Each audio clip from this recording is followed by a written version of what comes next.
Hello, my name is Olivia Bass, and today I'm going to be talking about 5 key events in the history of human trafficking.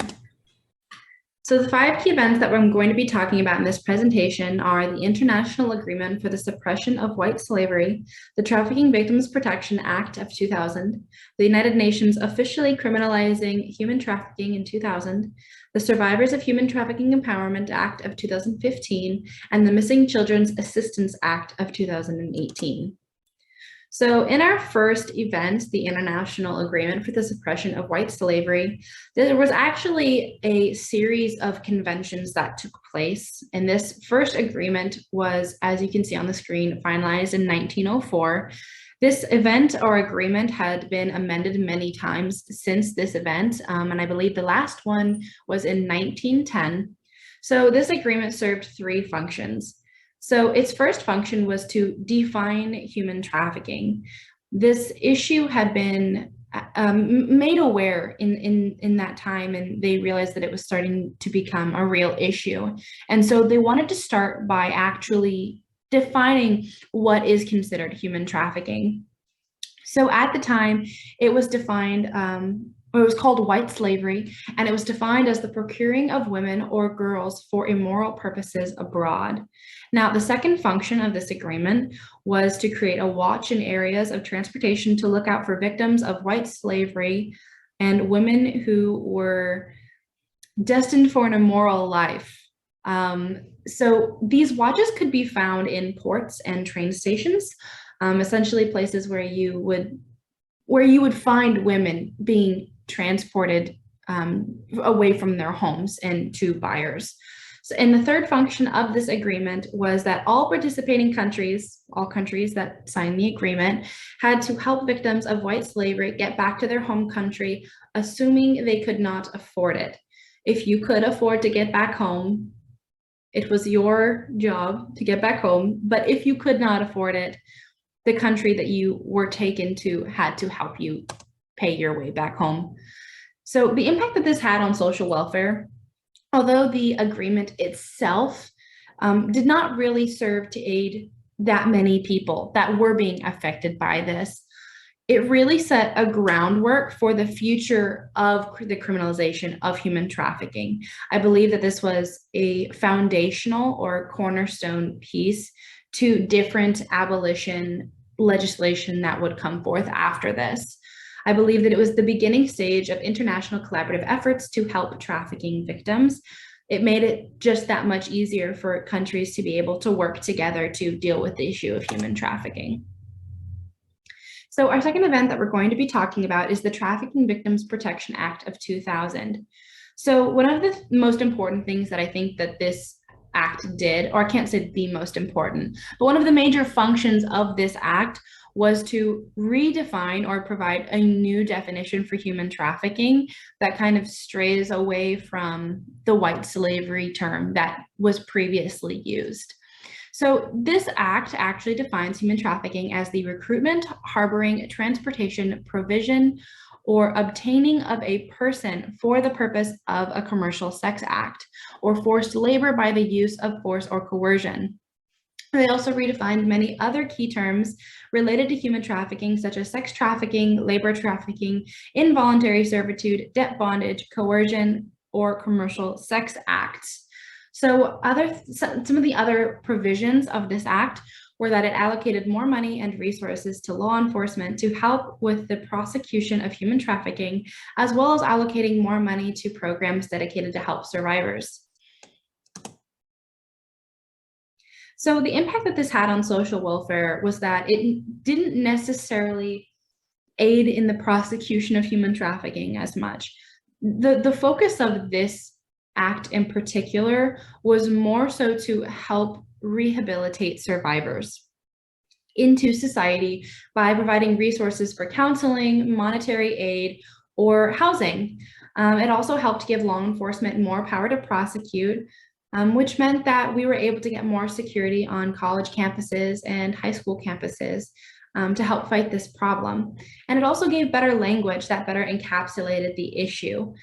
By broadening the definition, it helped to include more victims or survivors so that they were able to get aid as well. So as I said a moment ago, my perspective is that it focuses less on prosecution and more on aid to survivors. It also includes more inclusive language when speaking to different survivors with vastly different experiences. More inclusive language means that we're just providing aid to more people. So another one of our events is the United Nations officially criminalizing human trafficking. 2000 was a big year for human trafficking abolition legislation. So the United Nations officially criminalizing human trafficking looked like something, it looked like the creation of the protocol. So the protocol had two main functions, which was declaring that males could also be victims of human trafficking, which was very huge. Before then, it was pretty much only considered that women and children could be victims. So this was very monumental in inclusion. And it also broadened the definition of human trafficking to include slavery, forced labor migration, and organ harvesting. So the impact that this had on social welfare was that it gave equal aid to both men and women that survived human trafficking. By broadening the definition of human trafficking, survivors of other various forms of slavery were now able to receive aid. And it made it that much easier for international collaborative efforts to fight human trafficking. Since this act, or I should say, since the United Nations declared that this was now internationally criminalized, there have been many collaborative joint efforts done by many nations to take down international human trafficking rings, which otherwise wouldn't have been possible if it were not for the protocol. So our fourth event that we'll be talking about is the Survivors of Human Trafficking Empowerment Act of 2015. So this established a council to provide advice to the Presidential Task Force, Homeland Security, and other major governmental organizations. So one of the things that the act accounts for or specifies is that the council must contain at least a minimum of 50% survivors of human trafficking. The other 50% must contain people that are well educated in the field of human trafficking. So someone who might work in different human trafficking organizations and have at least secondhand experience on the issue. It also dictated that the council must meet at least once annually to reflect on current human trafficking policies and adjust plans for aid if necessary. So the major impact that this had on social welfare was that a survivor-led council helps to make educated decisions based on statistics and personal experience. By having this personal experience, they're able to look at the statistics given, look at the numbers, and better understand what this means and provide a more educated response based on these numbers. Having survivors lead the council ensures that the voices of other survivors are being heard. So issues that are best understood by insiders will be understood and taken into consideration. This means that things that might be overlooked by someone who has not personally experienced this issue will now be given extra attention to that detail. And finally, we have the Missing Children's Assistance Act of 2018. So this helped to create a network to identify and locate children that were abducted in cases of human trafficking.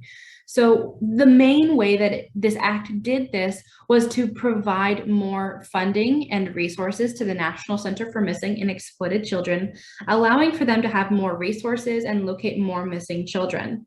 So the National Center for Missing and Exploited Children actually has a hotline so that if you suspect or are aware that a child is being trafficked or that they have gone missing, you are able to report that. And the National Center for Missing and Exploited Children is able to give that information to the local police department to make sure that that issue is taken care of. It also provides short-term care for affected children and families, as well as referrals for more long-term aid. This might look like counseling, psychiatric help, housing, monetary aid, and things like that. So this act also redefines important terms such as missing child, which is now defined as an individual under 18 years of age whose whereabouts are unknown to the individual's parents, And it also redefines parent, which includes a legal guardian or an individual who functions as a parent. So the impact that this has on social welfare is that the act was not specifically designed to stop human trafficking, but I included it in this list because the resources that were given to the National Center for Missing and Exploited Children has been absolutely monumental in actually helping to locate and get statistics on missing children that were taken into human trafficking. It provides a network for resources, and it allows the National Center for Missing and Exploited Children to work more efficiently to provide help for those in need, which again helps give resources to children and families who have been affected by human trafficking. So in conclusion, the amount of legislation and important events that have taken place, to help aid the abolition of human trafficking is absolutely, it's a ridiculously long list. And I narrowed it down to these 5 because I believe that they continue to impact how we handle human trafficking today.